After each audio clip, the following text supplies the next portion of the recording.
siang hari ini melakukan peringatan, tapi peringatannya susah.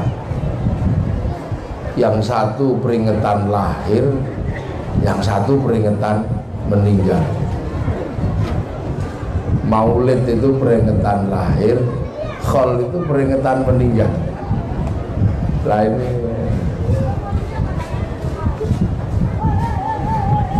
sudah itu kita memperingati maulid dan khol ini di tanah misteri. Tanah Banten itu tanah misteri. Tanah Banten ini artinya sama dengan Bali. Jadi Banten sama Bali itu artinya sama. Yang satu di ujung barat, yang satu di ujung timur. Artinya apa? Tumbal. Tumbal. Jadi Banten itu artinya tumbal. Karena di hulu di sini ini tempatnya orang makan manusia. Ini Banten. Serem ini, Bu Hairunisa. Banten ini dulu pusat orang makan orang. Untuk upacara namanya upacara mamsa. Upacara mamsa itu makan manusia. Karena dulu di sini adalah pusat dari ajaran Bhairawa Tantra. Ajaran Bhairawa Tantra itu ajaran yang punya upacara yang disebut Pancamakara. Pancamakara itu satu, melakukan hubungan seks bebas. Yang kedua, makan sepuasnya. Yang ketiga, mabuk sepuasnya. Nah, yang keempat, makan daging manusia. Itu upacara Pancamakara. Nanti orang setelah itu mampu punya ilmu yang namanya meraga sukma. Nah, jadi orang punya kemampuan sukmanya keluar. Nah, di situ menghasilkan 3 cabang ilmu: ilmu santet, ilmu pelet, sama ilmu ngepet. Ini Banten. Santet itu membunuh tanpa menyentuh. Pelet itu merayu tanpa mendekati.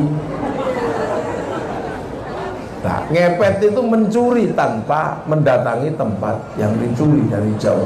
Itu pusat terakhirnya dulu di Banten.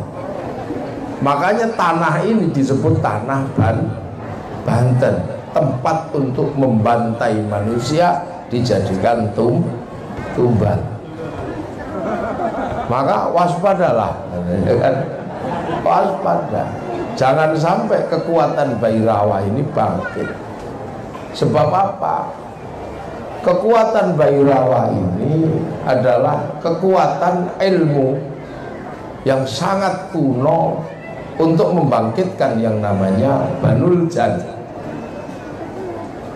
Banul Jan itu makhluk sebelum Nabi Adam yang ditanam di dalam tanah dengan kedalaman 80 depa, dengan bentuk perut buncit, taringnya segede buah randu. Wah, itu makan manusia. Itu yang di dalam tafsir Munir yang dikarang oleh Imam Nawawi, tafsir Munir, dijelaskan tentang ayat ataj'alu fiha man yufsidu fiha. Di situ ada kalimat man. Man itu lil aqil, untuk yang berakal. Berarti sebelum ada Nabi Adam sudah ada makhluk berakal. Nah itu yang kemudian dimaknai sebagai Banul Jad, yang suka membunuh, suka makan daging manusia. Nah itu ditarik ke dalam, ke atas tanah untuk dijadikan khadam kalau orang di pesantren. Nah itu yang akhirnya menghasilkan ilmu yang namanya Bhairawa Tantra. Sehingga maka tidak heran sekitar Banten terkenal dengan kesaktian-kesaktiannya sampai hari ini. Cari pelet ke Banten. Iya loh, ini kan ilmu-ilmu debus, ilmu apa, kuat-kuat ini Banten. Ini Bu Khairun Nisa mesti bikin ensiklopedi Banten gitu. Nah orang itu sekarang lebih suka kalau menceritakan daerahnya itu sampai sebatas masuknya Islam. Itu orang senang. Orang Indonesia tidak suka menceritakan bahwa ada asal daerahnya ini dalam cerita sebelum Islam. Padahal tanah ini sudah dihuni oleh manusia sebelum masuknya Islam. Orang kadang sekarang ini nggak terlalu senang dengar yang itu, sehingga orang kehilangan asal usul, lupa dengan budaya penyangga Islam, bahwa Islam itu disangga oleh budaya sebelum Islam. Tapi orang Islamnya sekarang tidak suka dengar, nggak suka mendengar bahwa sebelum masuk Islam itu punya jangkauan kekuatan di luar Islam. Orang tidak mau. Apalagi generasi sekarang pengennya ya instan-instan. Kenapa? Karena orang sekarang tidak butuh apa-apa. Apalagi yang disebut orang milenial. Ini orang tidak butuh apa-apa, nggak butuh siapa, mandiri. Mungkin di Banten tahun 90-an orang masih butuh tetangga untuk sama-sama nonton di TV bareng-bareng, tidak ada listrik, pakai aki. Kalau akinya habis, siarannya mengkerut gitu TV-nya. Ini gitu. Nonton TV satu kampung bersama-sama. Sekarang tidak butuh. Generasi milenial ini, generasi yang rapuh karena tidak punya kekuatan penyangga batinnya, berangkat dari ketergantungan pada budaya, kepada pengetahuan lokal. Nggak butuh. Orang sekarang ngaji nggak butuh kiai, nggak butuh. Kalau dulu orang mengaji butuh kiai, sehingga ketika ilmu didapat, akhlak juga didapat karena bertemu kiai. Nah sekarang orang ngaji bisa sambil di atas WC, bisa sambil ngaji download. Sehingga dapat ilmu tidak punya akhlak, tidak butuh apa-apa. Ini kalau dalam teori Bapak Profesor ini, Wakil Rektor ini yang namanya millennials killing everything. Milenial ini membunuh segalanya. Sebentar lagi banyak yang akan mati. Supermarket besar itu nggak lama lagi, paling 15 tahun sudah mati. Kenapa? Kalah sama bisnis online. Saya punya anak usia 17 tahun, 14 tahun, belum 13 tahun. Kalau belanja itu sudah tidak di Indonesia, belanjanya ke Kanada. Belanja ke Kanada ini, Ibu. Nah, tak tanya harganya berapa? 17.000 loh. Kanada sini kok 17.000, kamu beli apa? Beli peniti. Ini. Nah, inilah yang membuat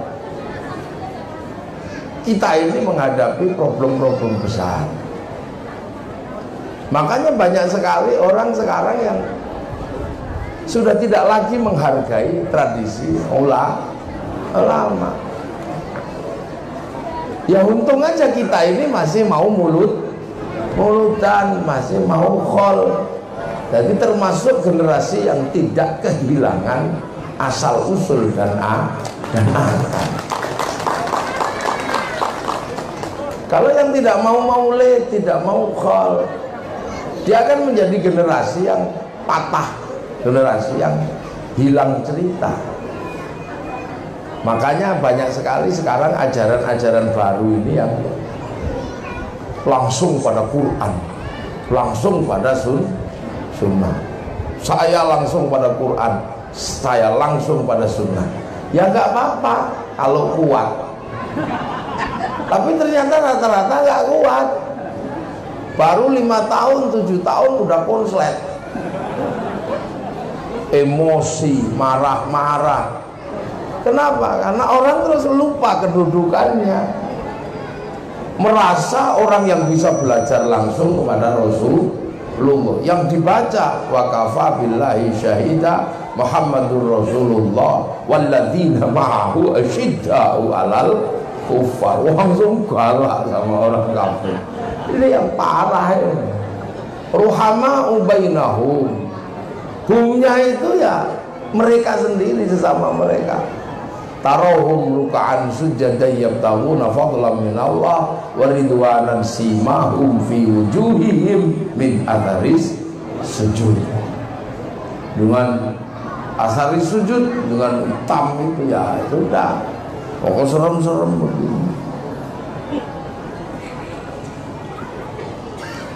Padahal ulama-ulama dulu ketika Islam sampai di sini yang dilakukan adalah mathaluhum fit Taurat wa mathaluhum fil Injil kazar'in. Islam itu seperti tanaman, maka menanam. Dengan apa? Dengan apa yang ada di sebuah negara. Akhraja syat'ahu fa'azarahu fastaghladha fastawa ala suqihi wajibuz zurru'an yaqibu ditanam di sawah yang ada di mana Islam berada. Ditanam di Banten berarti menanam Islam ketemu dengan budaya Banten. Ditanam di Jawa ketemu dengan budaya Jawa.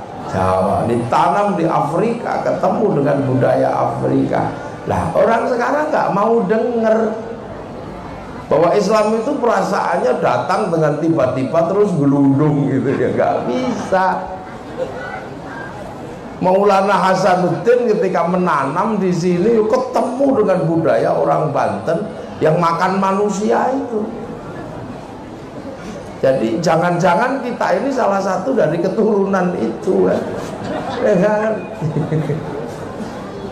Kita selalu merasa bahwa kita ini keturunannya yang bawa Islam. Kadang tidak mau, jangan-jangan kita disebut jangan-jangan kita ini keturunannya yang diislamkan gitu kan. Nah orang tidak mau dengar itu. Nah inilah maka alhamdulillah kita ini punya pelajaran dasar yang namanya maulid, pelajaran yang sangat berharga untuk situasi yang demikian runyam seperti ini, karena percepatan luar biasa sekarang. Milenial ini Indonesia, wah habis semua dibabat. Dulu ada orang yang bangga sekali ketika jadi Pak Pos. Sekarang Pak Pos ini nggak laku. Kenapa? Nggak ada orang surat menyurat, orang SMS. Zaman saya yang namanya Pak Pos, apalagi kalau sedang jatuh cinta, Pak Pos itu begitu membantu untuk menghantarkan surat cinta. Kita tulis dengan kertas merah muda atau pink yang berbau harum, kepada kekasihku di penjara suci. Di pondok maksudnya, di penjara suci. Itu aja kadang dibuka sama pengurus. Nah kita kirim Nah, setelah itu kita tunggu Pak Pos ini ada lewat nggak? Balasan ternyata enggak juga. Loh, makanya anak-anak seusia saya ini yang muda-muda, yang anak SMK ini ya, anak-anak aliyah ini, anak-anak yang lagi jatuh cinta ini.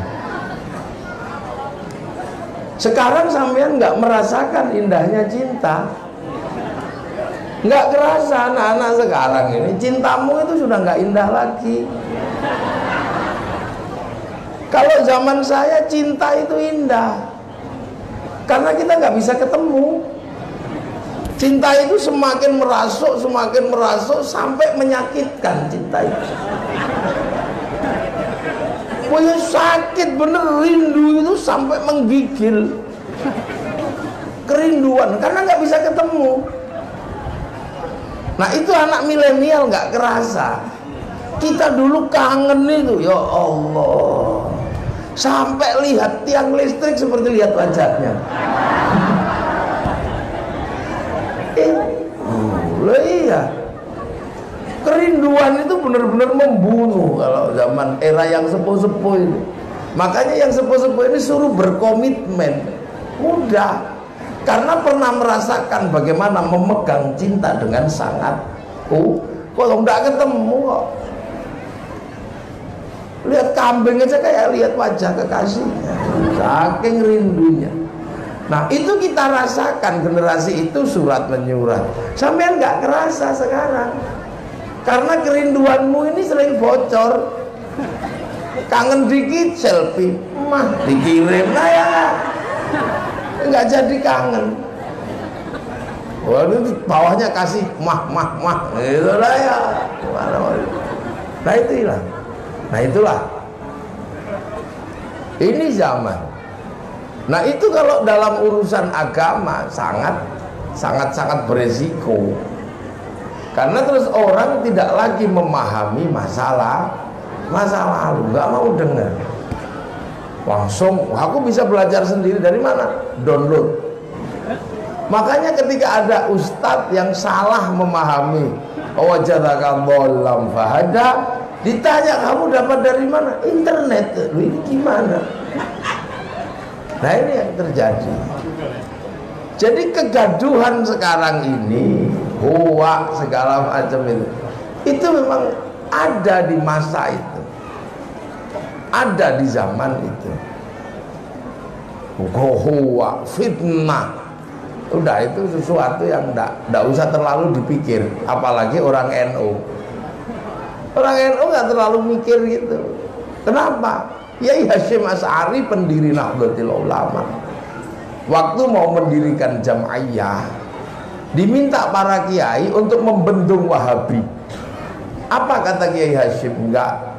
Saya nggak mungkin mendirikan organisasi untuk membendung Wahabi, karena saya khawatir nanti menumbuhkan organisasi yang menghadirkan ghillal lil ladzina amanu. Nggak mau saya. Pergi Kiai Hasyim ke Mekah. Sampai di Mekah istikharah, keluar ayatnya itu yang berat memang. Yuriduna yudfi'u nurallahu bi afwahim wa ya'ballah illa ayyutimma nuruhu walau karihal kafirun. Akan ada masanya orang-orang itu madamkan cahayanya Allah. Ada. Jadi akan ada orang masanya madamkan cahayanya Allah bi afwahim, dengan mulut-mulut mereka. Wa ya'ballah, tapi dibiarkan aja sama Allah. Kenapa? Illa ayyutimma nuruhu walau karihal kafirun. Karena Allah akan menyempurnakan cahayanya. Ya dengan cara seperti itu, dengan huwa itu, bi afwahim, dengan mulut-mulutnya. Huwa itu sebenarnya. Illa yutimma nurahu walau karihal kafirun. Makanya jangan heran, semakin hoak itu tinggi, santri semakin tenang ngadepinya. Hoak itu ibarat hadis palsu. Solawatan dibilang musyrik, orang solawatan tambah rame. Kuburan dibilang musyrik, khol tambah rame, mana-mana khol. Nanti malam saya ke Jambi, khol juga. Khol semalam khol sambil mulutan. Ini khol. Bahkan santri sudah kebal. Sampai tingkat yang paling ekstrim kalau bikin huwa itu nggak main-main sekarang. Imam Ghazali tidak paham Quran, tidak paham Sunnah. Ini kan ekstrim sudah. Yang mengatakan itu anak usia 23 tahun karena baca di internet. Namanya Arifin Nugroho, seorang penyiar TV di Trans 7. Ada namanya Subhan Bawazir, seorang penggemar motor besar yang jadi ustaz. Nggak main-main sudah, huwa yang dibangun ini. Syekh Abdul Qadir Al-Jilani musyrik, nggak main-main. Sayyid Muhammad Alwi Al-Maliki musyrik, yang mengatakan anak kemarin sore namanya Firanda Andirja. Yang ekstrim lagi, orang tua Nabi masuk neraka. Wah, ini kurang apa coba? Tapi ya udahlah, anak-anak itu kan masih bodoh, kan gitu aja gitu. Makanya istilah goreng itu ada, mang digoreng ini. Tapi berhubung ada santri yang masih terbiasa maulid ini nggak kaget, goreng-goreng lah, nggak usah diangkat. Karena nggak ada yang ngangkat, ya gosong di penggorengan. Itu yang terjadi hari ini. Gorengan-gorengan besar keluar sini semua. Gorengan Syiah bukan Islam. Anti Syiah. Bahkan termasuk Banten ini daerah yang paling banyak jadi supporternya. Syiah bukan Islam. Ramenya ya Allah. Nah, terus urusannya apa dengan orang Indonesia kok Syiah bukan Islam? Toh Syiah itu masuk ke Indonesia aja susah, karena nggak cocok. Orang Syiah itu idolanya Sayyidina Ali. Lah kenapa? Ya orang Syiah itu orang Persia.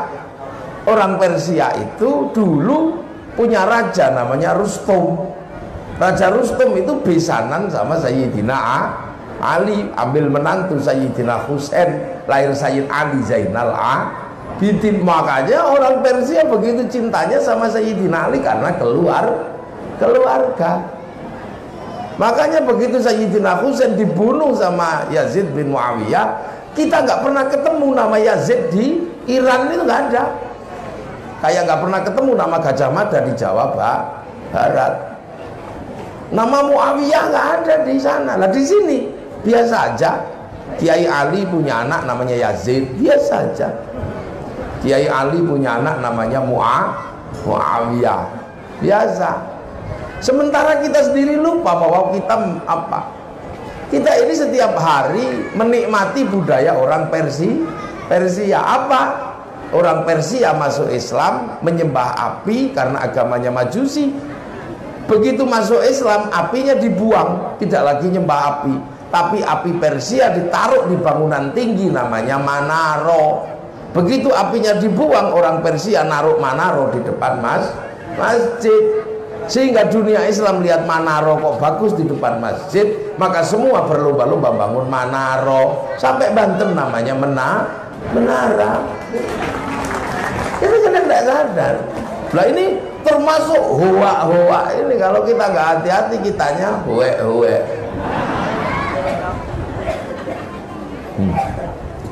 Nah inilah. Nah ini makanya hoe-hoe. Oh itu Haddad Alwi punya lagu Syiah namanya Ummi, lagu Ummi lagu Syiah. Di Indonesia itu yang lebih ekstrim dari itu ada apa? Lagu Indung-Indung. Aduh Siti Aisyah mandi di kali rambutnya basah, tidak sembahyang tidak puasa, di dalam kubur mendapat siksa. Kok pakai nama Siti Aisyah, kenapa sih? Ya, coba pakai nama lain ya. Pakai nama Tulkiyem apa-apa gitu ya. Jangan Siti Aisyah. Yang satu Fatimah Jande Kaye. Loh, kenapa pakai nama Siti Fatimah lah? Ini Indonesia ini apa? Nah, itu kenapa?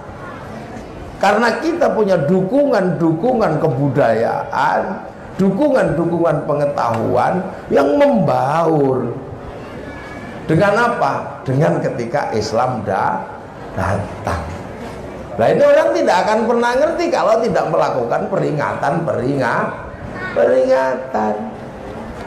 Loh kayak Rasulullah Maulid ini, itu kalau orang Indonesia sederhana kok menggambarkannya. Maulid itu nggak jelimet, cuman digambarkan Kanjeng Nabi Muhammad lahir di kota Mekah di hari Senin bulan Maulid tahun gajah, cuman gitu aja, nggak susah. Kenapa tahun gajah? Kenapa Makkah? Itu kan orang sederhana gambarkan. Ya kalau Makkah jelas bukan Banten, cuman gitu aja kan. Loh artinya Rasul itu lahir di Mekah. Kalau Rasul lahir di Mekah, berarti Rasul itu ngajar orang Makkah lah. Terus yang ngajar orang Banten siapa?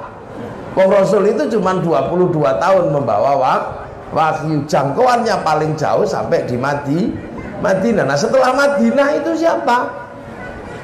Kok tiba-tiba orang langsung belajar kepada Rasulullah, sementara dia tidak ketemu Rasulullah? Loh, ini kan sederhana. Rasul di Mekah. Jadi memperingati Maulid ini memperingati lahirnya Rasulullah di tahun gajah. Nah, tahun gajah itu kenapa kok tiba-tiba Rasul lahir kok ada tahun gajah? Ya karena memang ada perang. Perang yang digawangi siapa? Yang digawangi oleh Abroha. Abroha itu siapa? Abroha itu kardinal dari Yaman. Nah kenapa dia bawa pasukan gajah? Dia sederhana aja, cari aja deh nabi yang mau lahir itu. Kalau nanti ketemu bunuh aja katanya. Lah kenapa dibunuh? Lah kalau bayi ini lahir dan nggak dibunuh dari sekarang, kita habis ini. Ya kan itu. Seperti Fir'aun. Kalau ada bayi Bani Israel yang mau lahir, cari aja. Maka seluruh bayi laki-laki dibunuh. Namrud juga begitu. Khawatir sudah dikabarkan nanti akan ada bayi lahir dan kamu akan habis. Bayinya dicari, gagal. Romawi juga sama, nanti akan ada bayi yang cari, gagal. Nah peristiwa tahun gajah itu sesungguhnya adalah peristiwa mencari bayi yang lahir itu. Karena apa? Karena dua agama besar sebelum Rasulullah lahir hidupnya sudah enak. Udah enak. Yang punya kitab Taurat hidupnya juga sudah enak, yang punya Injil hidupnya juga sudah enak lah. Begitu dikabarkan akan lahir Khatamul Anbiya wal Mursalin, mate mereka ini. Ini kalau sampai nabi baru ini lahir, kitanya tutup ini. Cari aja, cari. Abroha disuruh. Abroha itu kardinal yang ada di Yaman. Suruh aja, cari. Tapi mereka lupa Allah itu punya kebiasaan menyembunyikan nabinya. Nabi Ibrahim dicari, ya nggak ketemu, disembunyikan jadi anak pembuat patung. Nabi Musa dicari, ya nggak ketemu, disembunyikan sebagai anak yang kecilnya hanyut di sungai. Nabi Isa dicari, ya nggak ketemu, lahir sebagai orang yang tidak punya bapak. Nyarinya susah. Coba kalau lahir kecil sudah kayak Ponari, terkenal. Dan Nabi Muhammad siapa yang kebayang lahir dari seorang janda, dicari, ya nggak ketemu. Nah cuman target kedua kalau nggak ketemu bayinya, apa yang dilakukan? Ya hilangkan simbolnya. Nah simbol Nabi Muhammad adalah Ka'bah karena penerus Nabi Ibrahim dari Makkah. Nah kalau nggak ketemu orangnya hancurkan aja situsnya itu, biar nanti orang tidak bisa mengatakan saya penerus Ibrahim. Gimana mau mengatakan penerus Ibrahim? Wong tanda tinggalannya Nabi Ibrahim tidak ada. Nah itu maka agenda itu makanya tahun gajah itu sebenarnya. Dan gagal. Dan ketika gagal, Rasulullah lahir ikut sama kakeknya habis itu. Nah, habis itu ikut kakek ya. Anak kalau ikut kakek kan pasti nggak kaurus. Anak kecil kok dititipkan di kakek neneknya, itu kan pasti nggak kaurus. Karena kakek nenek itu kan nggak bisa ngurus cucu. Ya nggak usah diem sembian. Memang bener. Anak kalau ikut kakek nenek itu pasti kucel gitu. Nggak mandi, nggak apa. Kakek nenek itu kan paling nggak bisa ngurus cucu. Jadi makanya anak kecil itu kalau dititipkan kakek neneknya, siap-siap jadi anak yang jelek, kucel gitu, nggak mandi. Kenapa? Karena kakek nenek itu terlalu cinta sama cucu. Kayak nggak mandi ya, iya nggak apa-apa gitu kalau kakek nenek. Nek nggak sekolah ya, nggak apa-apa, udah kamu mau. Saking sayangnya sama cucu. Nah kalau ibunya sendiri ya pasti dikejar, pukuli itu. Makanya Nabi Muhammad ikut kakeknya ya, kayak melihat angon kambing ya, gembala kambing, iya ya kambing.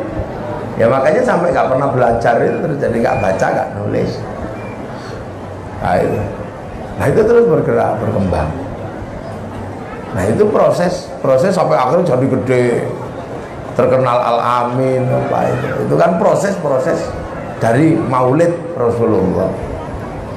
Nah terus setelah dari Makkah nggak bisa diterima Islam itu. Jadi orang Makkah nggak bisa menerima. Makanya kalau kita lihat sejarah Makkah nggak bisa terima Rasul. Kenapa? Orang Mekah nggak ngerti Nabi. Makanya ketika Rasul mengatakan saya Nabi, orang Makkah, Nabi itu apa? Orang Makkah kan nggak ngerti Nabi. Makkah itu ngertinya cuma dua, satu dukun atau kahin, yang kedua penyair. Nggak ngerti Nabi. Yang ngerti Nabi siapa? Yahudi, Nasrani, karena punya kitab suci dan tempatnya bukan di Mekah, tempatnya di Filistin, bukan di Mekah. Orang Mekah nggak ngerti. Ketika didakwai seorang nabi itu apa? Dia nggak ngerti. Makanya orang Mekah nggak mau. Udah gitu ajaran Islam ini kan merepotkan orang Mekah waktu itu.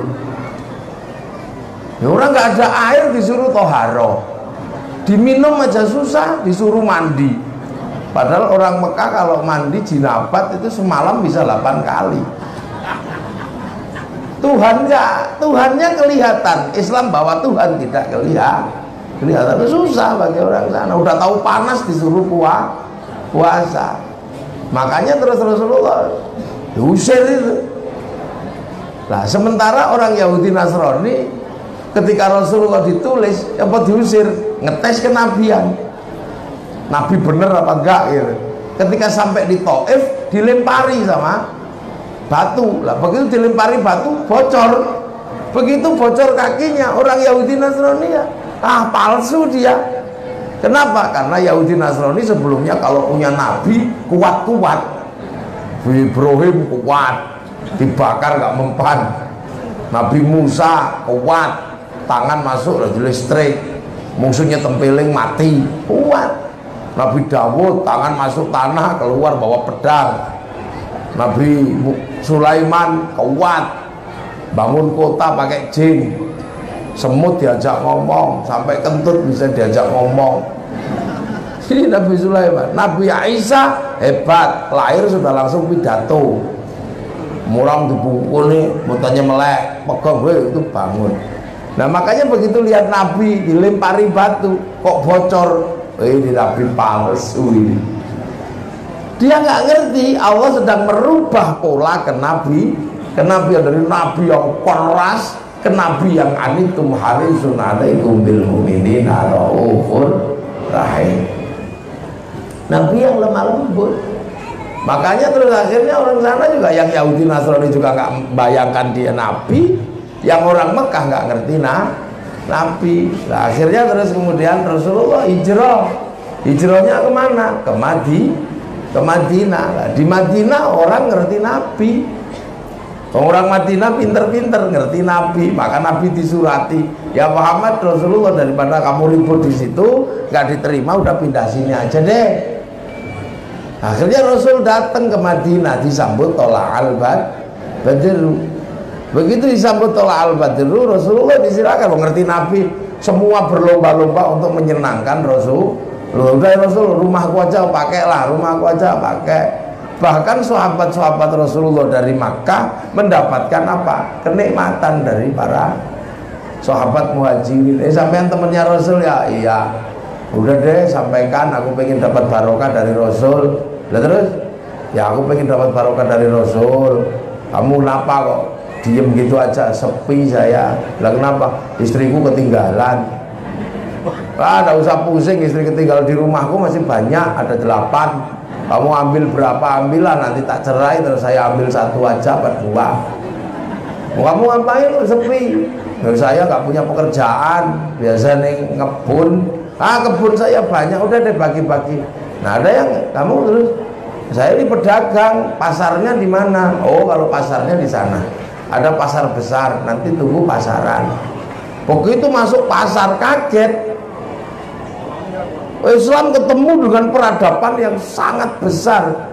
Kenapa? Pasar Madinah adalah pasar terbesar di Jazirah Arab, pasar paling besar.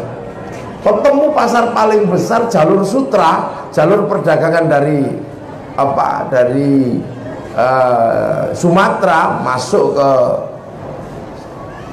Malaysia, masuk ke Thailand, itu namanya jalur sutra, nanti masuk ke Eropa. Lah ketemu orang di pasar besar, baru ketemu dengan orang yang berbeda-beda Islam.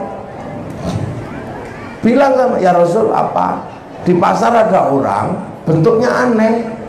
Aneh gimana? Matanya tembem, apa? Pipinya tembem, matanya sipit gini. Lah kumisnya di sini. Ada jenggotnya 4-5 keliwir-keliwir gitu. Tapi barang dagangannya bagus-bagus. Oh itu Cina. Amin ketemu, itu namanya orang Cina. Makanya orangnya perdagangannya bagus, baik-baik. Maka utlubul ilma walau bisin. Cari ilmu nanti kalau sampai ke negeri Cina. Di Mekah nggak ketemu sama kelompok ini. Wong masih di dalam jazirah pedalaman, Bakkah lembah terdalam. Besoknya lagi Rasulullah, sahabat matur apa ya? Ya Rasul apa? Kita ketemu sama orang di sana. Kenapa? Itu licinnya luar biasa. Kayak belut kecemplung oli itu. Itu kalau dagang buletnya luar biasa. Ini katanya sudah ditawar, ternyata belum. Ini kalau beli 10.000 bisa dijual 100.000. Kalau nimbang curang, kalau itu Yahudi. Kamu harus waspada dengan pedagang yang seperti itu. Nah orang Yahudi itu cirinya 3. Kalau kamu pengen tahu, orangnya nggak punya jenggot. Yang kedua rambutnya hitam walaupun tua. Yang ketiga giginya utuh walaupun tua. Dia suka memperbaiki gigi, dia suka nyemir rambut, dia suka nyukur jenggot. Nah maka kamu nanti biar beda sama orang Yahudi, jenggotmu kamu panjangin. Yang kedua, gigimu jangan kamu perbaiki, dan jangan kamu semir hitam. Nah itulah kenapa sih orang Yahudi kok hobinya nyemir rambut. Ini kan tidak ada di dalam Al-Quran sudah. Sahabat kalau pengen tahu kenapa orang Yahudi nyemir rambut, memperbaiki gigi dan nyukur jenggot, itu ceritanya ada di dalam Taurat yang digambarkan dalam kitab tafsir Ibnu Katsir tentang Nabi Musa. Yahudi kan pengikutnya Nabi Musa. Nabi Musa itu mau dicabut nyawanya sama malaikat Israel. Malaikat Israelnya ditempiling, kuat gitu, sampai kepalanya pecah malaikat Israel. Matanya keluar, tapi karena malaikat ya celing balik lagi. Ya Allah, itu siapa? Lah kenapa?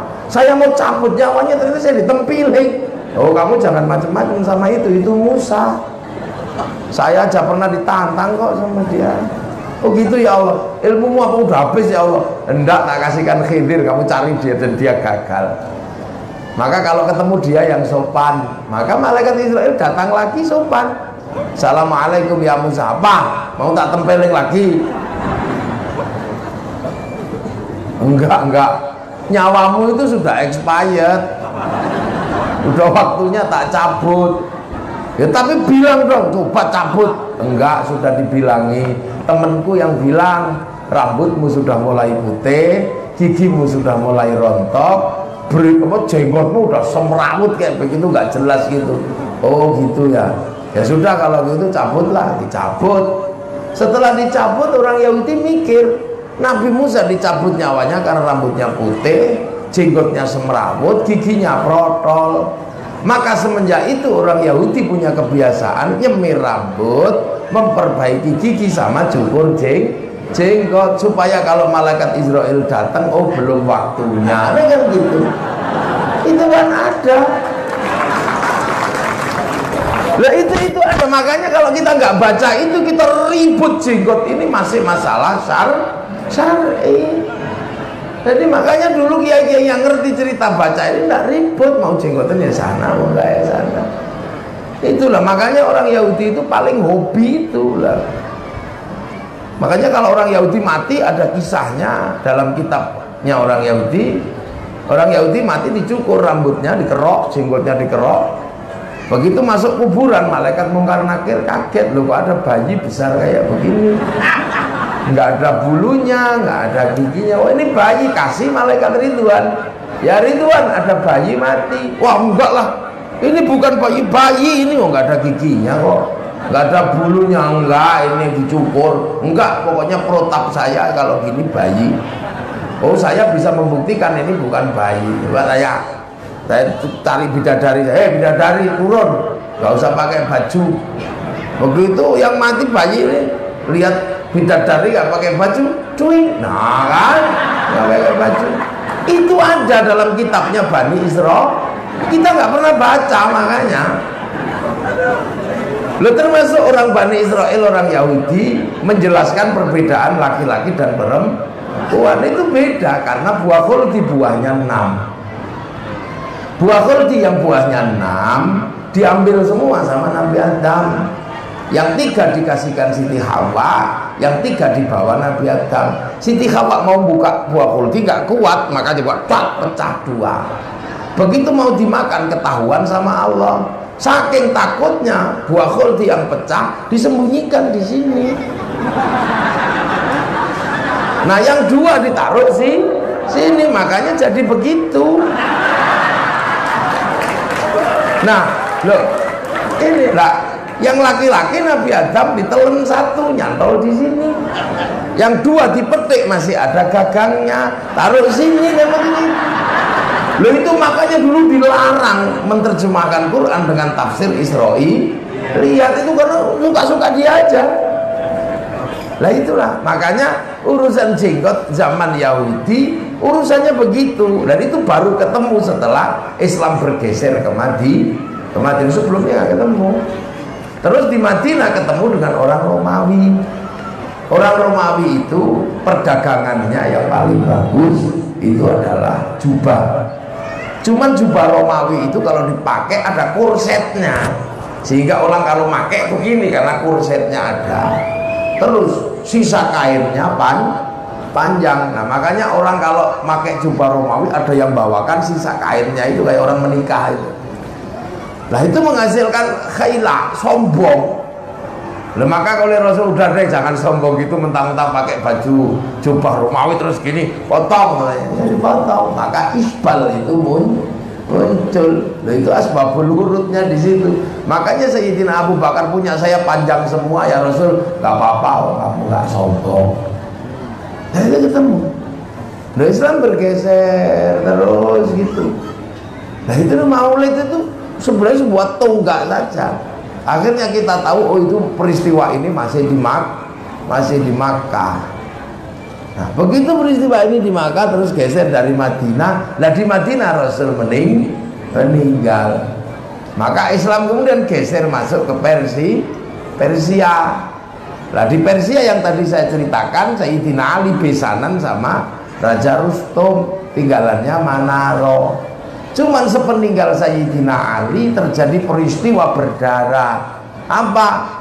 Tanggal 10 Asyura seluruh cucu-cucu Rasulullah dibantai sama Yazid bin Muawiyah.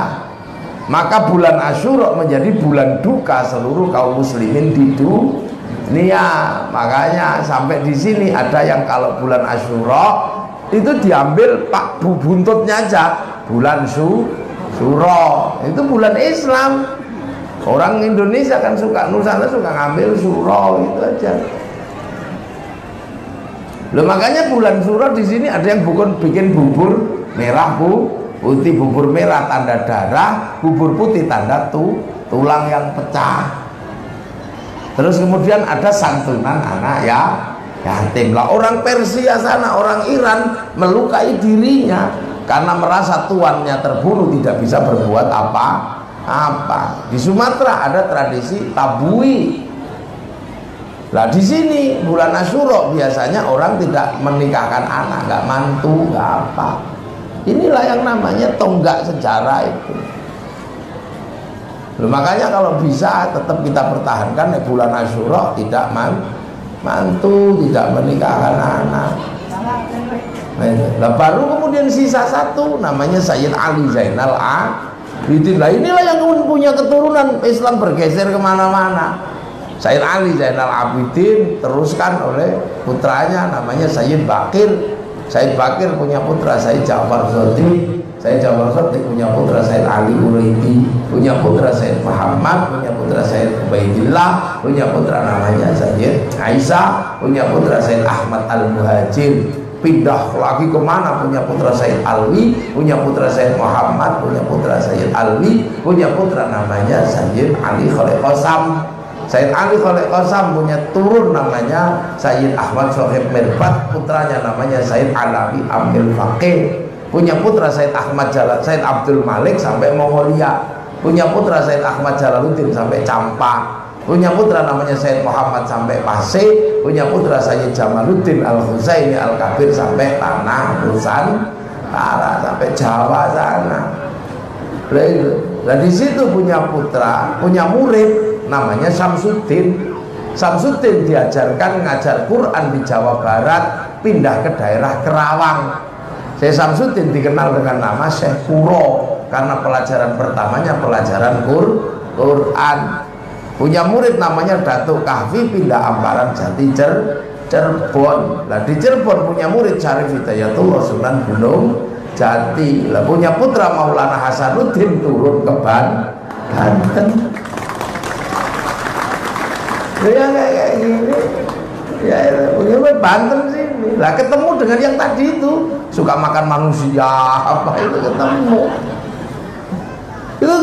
di sini. Makanya terus sama beliau namanya dikasih nama Banten. Kan itu. Begitu Banten. Ketemu dengan budaya sini. Yang ke Jawa Timur, Syekh Jumadil Kubro diteruskan putranya Syekh Ibrahim Asmoro Kondi. Nah, Syekh Ibrahim Asmoro Kondi punya anak namanya Raden Rahmat Sunan Ampel. Loh, punya ilmu, punya anak murid namanya Sunan Bonang. Sunan Bonang punya murid namanya Sunan Kalijaga. Sunan Kalijogo punya murid namanya Sunan Geseng Mbah Cokrojoyo. Punya murid Mbah Abdul Halim Pangeran Benowo. Punya murid Mbah Abdul Rahman Pangeran Sambu. Punya murid Mbah Kiai Jabar di Tuban. Teruskan muridnya yang namanya Mbah Sufyan. Punya murid namanya Mbah Abdul Halim Boyolali. Punya murid Mbah Abdul Wahid Solotigo. Punya murid Mbah Khairon. Punya murid Mbah Asy'ari. Punya anak Kiai Hasyim Asy'ari, pendiri Jam'iyah Nahdlatul Ulama. Itu dulu enak. Nah terus salah satunya ya kita runut, Mbah Hasyim Asy'ari punya murid namanya Mbah Abdul Karim Lirboyo. Mbah Abdul Karim diteruskan menantu dan muridnya namanya Mbah Marzuki sama Mbah Makhrus. Mbah Makhrus Ali punya murid namanya Mbah Dimyati Rois. Nah Mbah Dimyati Rois punya murid Kiai Tolha yang ngasuh di sini itu. Mana orangnya? Udah lah itu loh kayak gitu. Nah ini ulama itu selalu begitu. Akhirnya yang maulid itu Nabi untuk tidak melupakan ini.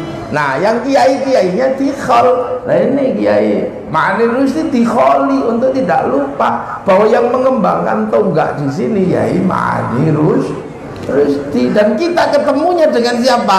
Kiai Ma'ani Rusdi, bukan dengan Rasulullah. Artinya kita sebagai orang Banten mengikuti Rasulullah pada pangkat ketemu hanya para ulama. Loh, maka kita ini muridnya para ulama, mau pengikut Rasulullah tapi pangkat muridnya ulama. Yang ikut Rasulullah langsung di sana sahabat. Yang ikut sahabat namanya tabi'in. Yang namanya tabi'in tabi'ut tabi'in. Penerusnya namanya tabi'ut tabi'in. Lah kita ini muridnya siapa? Al ulama warasatul anbiya. Maka kedudukan ini muridnya ulama. Makanya biar nggak lupa dikasih jam'iyah namanya Nahdlatul Ulama. Wong pancen pangkatnya cuman muridnya ulama. Kalau kita muridnya Nabi, Nahdlatul Sahabah. Nah ini lah makanya orang kalau masih khol gini masih inget ngikutnya Allah, tapi yang nggak mau khol, yang perasaannya langsung ikut Rasulullah. Nah ini tadi, ini sederhana. Ini kalau dalam teori epistemologi, nah ini Pak Doktor ini terjadi yang namanya missing link, ada mata rantai yang hilang. Nah itu bahaya. Nah ini selamatnya di sini. Lah muridnya ulama ya begini ini. Kalau muridnya Nabi ya begitu tadi itu. Muridnya Nabi ya di sana, hidungnya ya mancung. Makan pakai jari 3 ya bisa, wong sama-sama orang Mekah. Lah begitu sampai di Menes ya nggak bisa makan 3 jari, wong yang dimakan udah soto. Lah makanya ulama-ulama ini tidak ribet, udah Allah sana gitu. Pakai jubah ya nggak ribet. Wong muridnya ulama dijubahi nggak jadi, wong muridnya ulama di sini ke sawah. Lah kalau nanam padi pakai jubah ya bulat, nggak bisa. Rasulullah di sana murid-muridnya korbannya unta sampai sekarang. Nah di sini ya nggak bisa, di sini nggak lahir unta, lahirnya kerbau, lahirnya sapi. Memaksakan diri pakai unta ya ditangkap polisi. Nah itu makanya ulama dikasih Rasulullah ngasih gambaran bahwa kalau mau selamat ikutlah ahli sunnah wal jamaah. Nah ahli sunnah Rasulullah, wal jamaah pertamanya ya sahabat, wal jamaah keduanya ya tabi'in, wal jamaah ketiganya ya tabi'ut tabi'in, wal jamaah keempatnya tabi'ut tabi'in. Lah kita ini wal jamaah keberapa ya wallahu a'lam. Ya wis tabi'in panjang kita ini. Panjang. Muridnya Kiai Hamdi jauh panjang. Nah orang kalau punya kesadaran seperti ini tenang hidupnya, nggak ngoyo. Nah yang lain ini kan ngoyo karena merasa muridnya Rasul. Akhirnya apapun yang dilakukan Rasulullah dicontoh secara zahir, jenggotnya dicontoh, jubahnya dicontoh. Akhirnya marah terus karena ketemu dengan muridnya ulama yang tidak bisa persis seperti Nabi. Orang sini marah dia, oh ini nggak ada, ini bid'ah. Kenapa? Dia lupa bahwa yang dihadapi itu muridnya ulama. Perasaannya semua muridnya Nabi, nggak ada ini. Ya emosi dia lama-lama. Dia ini bayangannya masih Makkah sana. Dia lupa kalau dia orang Banten, makanya emosi. Lihat wajah jelek dikit emosi. Nah itulah maka mereka selalu bilang bid'ah. Ini zaman Rasul nggak ada, ini zaman Rasul nggak ada. Ya karena kita tidak ada di zaman Rasulullah. Mencari wong Jawa, ya raimu ira ono ning zaman Rasulullah. Kita ada di zaman para ulama. Makanya ya gini nih. Sholatnya ya di masjid sini. Yang lain masjid sana. Nah ini kesadaran yang hilang.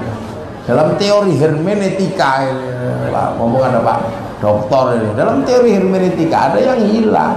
Hermeneutika 1 namanya real life. Hermeneutika 2 namanya narasi.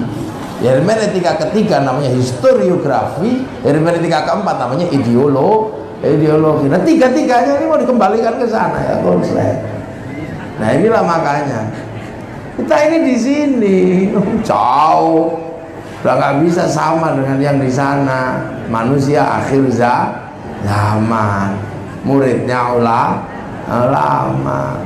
Lah kalau murid Rasulullah di sana ya apapun enak. Nah ini teori besar. Makanya kalau orang sudah tidak khol, sudah tidak mulutan, sering lupa diri. Apa aja dipakai. Tapi karena kita makainya di tahun 2018, ya bungkusnya masih kepegang, isinya hilang. Kita bisa kayak Bung Tomo itu bisa, tinggal beli baju di pasar Loak, ketemu lah kita pakai Bung Tomo, kayak Bung Tomo di 10 November itu, bawa tombak, bawa ini. Tapi kan darahnya bukan darah Belanda, darahnya betadin. Karena yang 2018 ini sifatnya karnaval. Nah sekarang orang kadang lupa pakai jubah, tapi ketinggalan akhlak Rasulullah yang beda. Pakainya bisa, akhlaknya ketinggalan. Abu Jahal juga jubahan, semua jubahan. Yang membedakan apa? Wajahnya. Rasulullah itu punya wajah yang tabassam, wajah yang tersenyum. Jadi bukan mulut yang tersenyum, wajah yang tersenyum. Kalau kita kan mulutnya aja yang tersenyum. Rasulullah itu punya wajah yang tersenyum. Jadi orang stres ketemu Rasulullah sembuh. Nah yang sekarang lebih banyak ini bukan wajah Rasulullah, wajahnya Abu Jahal. Wajah Abu Jahal itu wajah orang kebelet itu. Serem-serem makanya. Nah inilah yang terjadi sebenarnya. Ini kan kita sedang mengkritik diri sendiri sebenarnya. Loh makanya yang santri Nahdlatul Ulama tetap istiqomah, orangnya nggak terlalu neko-neko, biasa aja. Wong yang dihadapi ini kayak begini. Ini kan Qurannya juga nggak lengkap. Ada yang cuman kebagian Yasin, ada yang cuman kebagian Kulhu, ada yang habis sholat Badar Dadu ya ada. Kok nggak ada gimana? Ada semua. Nah ini yang dimong sama para ulama. Nah ulama ini pewaris para nabi. Nah karena mewaris ya, dari mana kamu dapat warisan? Ya dari guru saya. Gurunya dari mana? Dari Kiai Hasyim. Kiai Hasyim dapat warisan dari mana? Kan ditanya. Kiai Hasyim dari Kiai Khalil, dari Kiai Asy'ari, dari Kiai Saleh. Kiai Asy'ari dari mana? Dari Kiai Abdul Wahid. Dari Kiai Khairan. Kiai Khairan dari mana? Kiai Abdul Wahid. Kiai Abdul Wahid dari mana? Kiai Abdul Halim. Warisannya dari mana? Warisannya dari Kiai Sufyan. Kiai Sufyan dari mana? Dari Kiai Jabar. Kiai Jabar dari mana? Dari Kiai Abdul Rahman Sambu. Dari mana Mbak Sambu? Dari Mbak Abdul Halim Benowo. Dari mana Mbak Benowo? Dari Mbak Cokrojoyo Sunan Geseng. Dapat warisan dari mana? Dari Sunan Kalijogo. Dari mana Sunan Kalijogo? Dari Sunan Bonang. Mbak Bonang dari mana? Diwarisi sama Sunan Ampel. Bang Ampel dari mana? Dari Mbak Brohim Asmoro Kondi. Mbak Brohim Asmoro Kondi dari mana? Dari namanya Syekh Jumatil Kubro. Dari siapa? Dari Sayyid Muhammad. Diwarisi siapa? Bapaknya namanya Sayyid Ahmad Jalaluddin. Dari siapa? Bapaknya Sayyid Abdul Malik. Siapa? Bapaknya Sayyid Alawi Amil Faqih. Dari siapa? Bapaknya namanya Sayyid Ahmad Sohib Mirbat. Dari mana? Dari bapaknya Sayyid Ali Khalid Qasam. Dari mana? Dari bapaknya Sayyid Alwi. Dari bapaknya Sayyid Muhammad. Diwarisi bapaknya Sayyid Alwi. Diwarisi bapaknya Sayyid Ahmad Al-Wajib. Dari bapaknya Sayyid Aisyah. Dari bapaknya Sayyid Ubaidillah. Dari bapaknya Sayyid Muhammad. Dari mana? Bapaknya Sayyid Ali Uraidi. Dari mana? Dari bapaknya namanya Sayyid Muhammad Sayyid Ahmad Sayyid Ja'far Shadiq. Dari mana? Dari bapaknya Sayyid Bakir. Dari mana? Dari bapaknya Sayyid Ali Zainal Abidin. Dari mana? Dari bapaknya Sayyidina Husain. Dari pakliknya Sayyidina Hasan. Dari siapa? Dari Sayyidina Ali. Dari mana? Ya ini yang diwarisi Rasulullah Muhammad sallallahu alaihi